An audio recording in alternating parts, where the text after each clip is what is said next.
A Justiça de Paraíba condenou o influenciador Ítalo Santos a 11 anos e 4 meses de prisão. O marido dele, Israel Vicente, recebeu pena de 8 anos, 10 meses e 20 dias. Regime fechado, multa, indenização de 500 mil por danos morais e o fundamento foi claro: crimes relacionados à exploração de adolescentes e produção de conteúdo erótico envolvendo menores de idade. Mas o que realmente aconteceu e por que esse caso não se limita ao caso Ítalo Santos? O juiz entendeu que havia um ambiente artificialmente controlado comparado a um reality show. Ambiente onde haviam bebidas alcoólicas, negligência quanto à alimentação e escolaridade e inserção em contextos adultos incompatíveis com a idade. Um ambiente desastroso para um adolescente crescer, mas o cenário perfeito para viralização. Porque a internet virou isso, a internet virou palco, virou vitrine de atenção e a atenção virou moeda de troca. Resultado, crianças e adolescentes viraram conteúdos. Esse caso ganhou repercussão nacional depois de uma denúncia do influenciador Felca. A partir daí, a narrativa se dividiu. De um lado, a acusação sustentando que havia exploração e exposição indevida, do outro, a defesa alegando preconceito, fragilidade jurídica e erro na sentença. Mas a questão principal não se trata apenas se Ítalo Santos é culpado ou inocente. A pergunta é: como chegamos ao ponto em que adolescentes viraram ferramentas de engajamento? Vídeos, lives, desafios e conteúdos ousados passaram a ser normalizados quando envolve menores. E tudo isso ficou mais fácil porque a geração atual cresceu com a câmera ligada, porque likes viraram validação, seguidores viraram status e quanto mais polêmico, mais alcance. E aí quando você mistura ambição, ego, dinheiro e vulnerabilidade, o resultado costuma ser perigoso. Quando um adulto cria um ambiente onde menores são inseridos em contextos sexualizados ou impróprios, não estamos mais falando de entretenimento ou engajamento. Estamos falando de algo que ultrapassa os limites da lei e começa a ser crime. Não é à toa que Ítalo Santos e seu marido já estão presos preventivamente desde agosto do ano passado. E isso não foi uma decisão tomada do nada. Houve investigação, houve denúncia, houve o rito do processo, mas o problema não para por aí. E é aqui que começa a parte que poucos querem enxergar. Porque seria muito fácil tratar esse caso, o caso Ítalo Santos, como um caso isolado, apontar o dedo, cancelar, prender, esquecer e seguir a vida. Mas a verdade é que a internet está cheia de adultos usando filhos, sobrinhos, enteados, crianças da família como estratégia de engajamento. Crianças em situações constrangedoras da visualização, criança passando vergonha da comentário, criança sendo maltratada gera vídeo viral e os próprios pais postam isso. Quando o conteúdo deixa de ser inocente e passa a ser exploração. Quando a câmera deixa de registrar e passa a induzir comportamento. Quando o adulto começa a criar situações para gerar reação. O problema é que a cultura normalizou tudo isso, inclusive a exposição infantil como estratégia de crescimento digital. O caso Ítalo Santos não assusta só pelo crime, assusta porque revela um padrão que está se tornando muito comum nas famílias. A internet transformou criança em conteúdo e quando criança vira conteúdo, alguém está lucrando. Hoje existem pais que não criam filhos, produzem personagens, não registram momentos, fabricam cenas e não educam,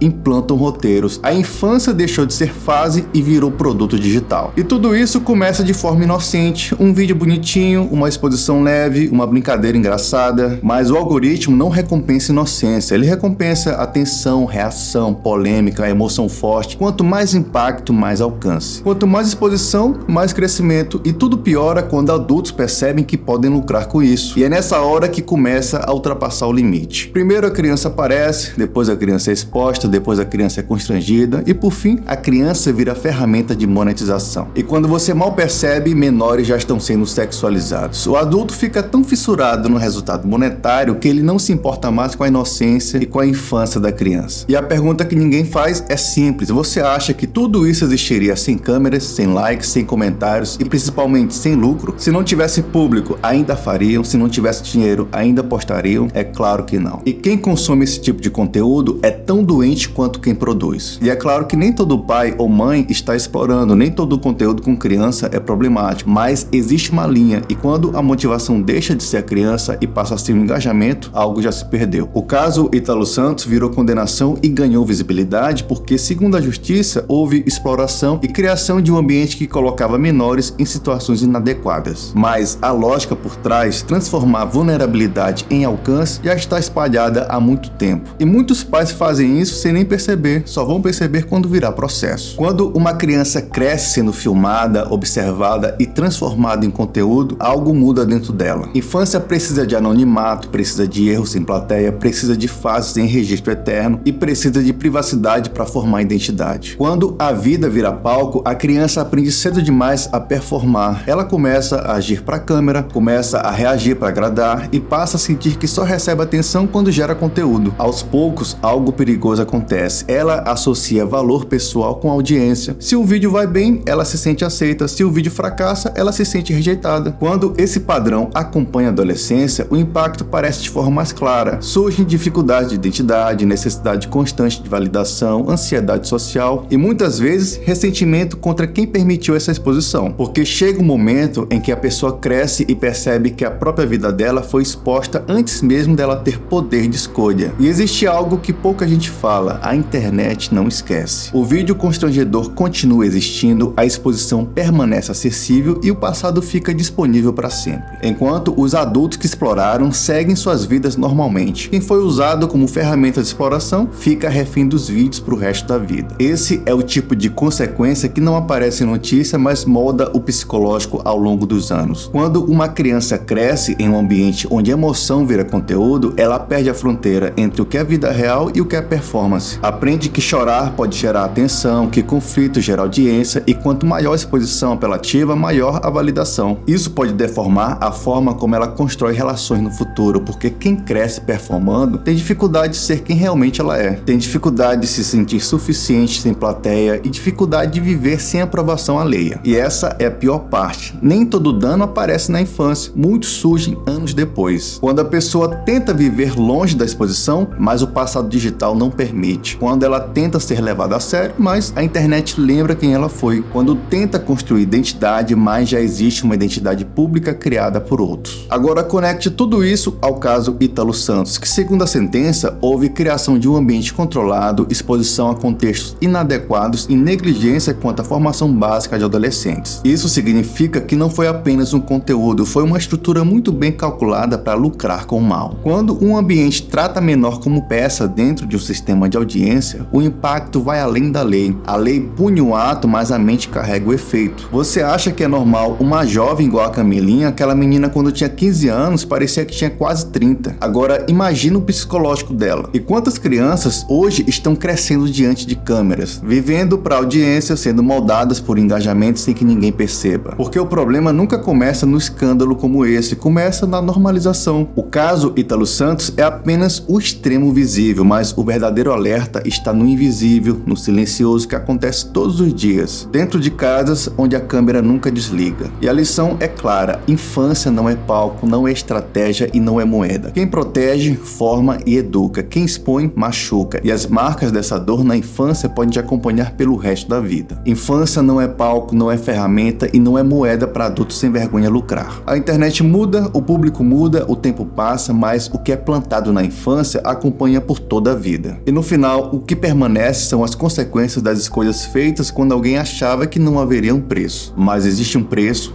e é caro demais.